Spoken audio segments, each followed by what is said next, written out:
High বন্ধুরা, আজকে চলে এসেছি আবার একটা নতুন ব্লগ নিয়ে।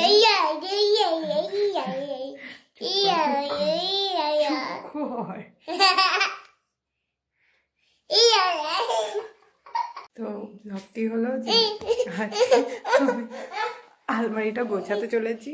আলমারিটার খুব বিভৎস অবস্থা, মনে হচ্ছে 7 জন্ম থেকে গোছানো হয়নি। তো সেটাই আপনাদের সাথে আজকে শেয়ার করবো। চলুন দেখি আলমারিটার কি অবস্থা। আপনাদের এই যে আলমারির অবস্থা দেখুন, কি অবস্থা। এই জায়গাটা, এটাকেই গোছাবো। এই বিভৎস অবস্থা।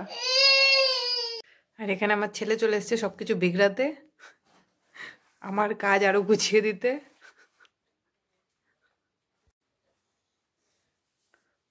দাও দাও, thank you mamma, thank you. ও, ওটাও এনে দিচ্ছ, বাও। মাম্মা একটু বাও বলে দাও। ও বাও। তো ফাইনালি আমার আলমারি গোছানো হয়ে গেছে। এই হচ্ছে লুক, আগের থেকে অনেকটা বেটার বলতে পারেন।